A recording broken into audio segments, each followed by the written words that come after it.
The 1980s. In a time where Nintendo released its first ever home console, movie theaters were selling out tickets with blockbuster hits like Star Wars: The Empire Strikes Back. I am your father. Nuh-uh. The fuck you mean, nah? There was an extreme sport setting records that have yet to be beaten still to this day 40 years later. In 1983, there would be a competition between 6 different athletes. Professional divers Rick Winters, Rick Charles, Bruce Baca, Mike Foley, Dana Coons, and Pat Picard, all attempting to not only win the competition, but to also set a new high diving world record at 172 feet. Nice solid. He looks like he knows exactly where it is. Oh, he landed way short. He looks like the shadows. Now, before moving any further, we have to know what first counts as an actual dive, and that's doing at least one rotation. That rotation can be as simple as a dive, a flip, or a flip with a dive. You just have to rotate at least one time. This is definitely the biggest one. You have to leave the water by your own will, meaning if somebody has to pull you out of the water, your record attempt doesn't count. The assistance of anyone else having to pull you out of the water will immediately disqualify your record attempt. Aside from most notably Lazo Shallers, his world record attempt was 192 feet, which was recognized by Guinness as the official world record.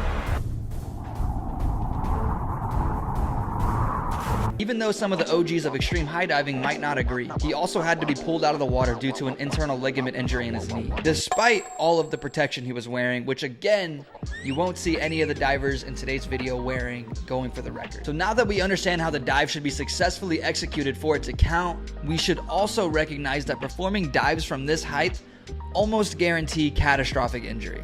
Since you would be accelerating as fast as a speeding car going quicker than 83 miles per hour from that kind of height, your risk of injuries go from anywhere from concussions, spinal injuries, broken bones, dislocations. Pretty much anything that you could imagine that could happen in a car accident could happen diving from this height. But one thing we love to do as humans is push the boundaries of our sports and stretch our body's physical limitations, all to simply be known as the best of whatever our sport is. And he put it down. So with all the competitors looking to not only break the record of 172 feet, but to also outdo each other in performing the best dive at that height, they got ready to enter the qualifying round.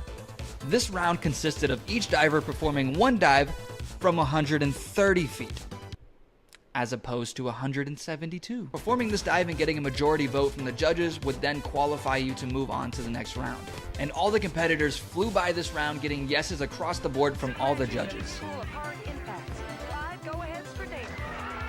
6 of the 7 qualifiers will climb up to the 172-foot level. All except Mike Foley getting 3 out of the 5 yeses from the judges to move on due to his instability as he was entering the water. And the crazy thing in my mind, and I'm sure your guys' mind as well, is 130 feet is already insane. My highest jump ever was 72 feet, and that felt crazy. So jumping from 130 to me is unfathomable.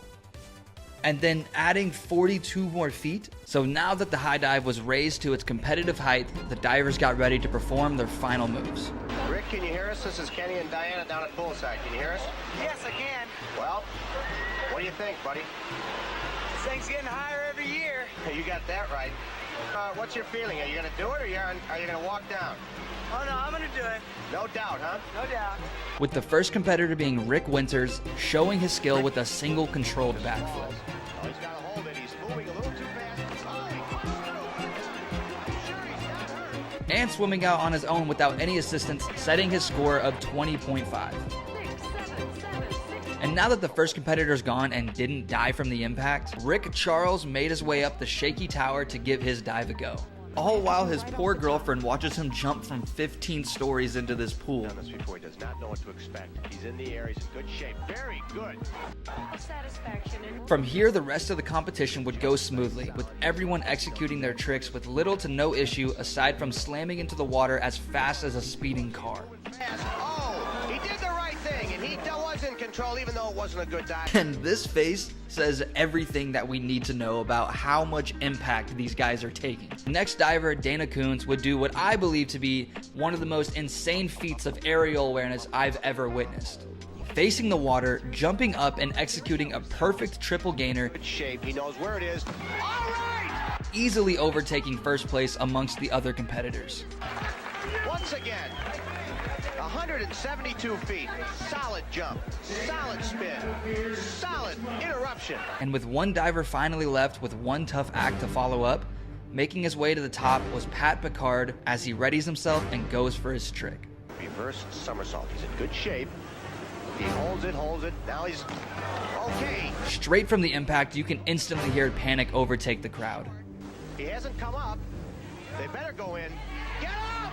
He's doubled over. Oh! They've got to go in and pull him up. I guess at a high dive competition with a 170-foot tower, nobody thought it'd be a good idea to have lifeguards there, as one of the female competitors had to be the one to jump in and save him from drowning. And with that being the final dive, Dana Coons easily solidified his victory with his triple gainer from 170 feet.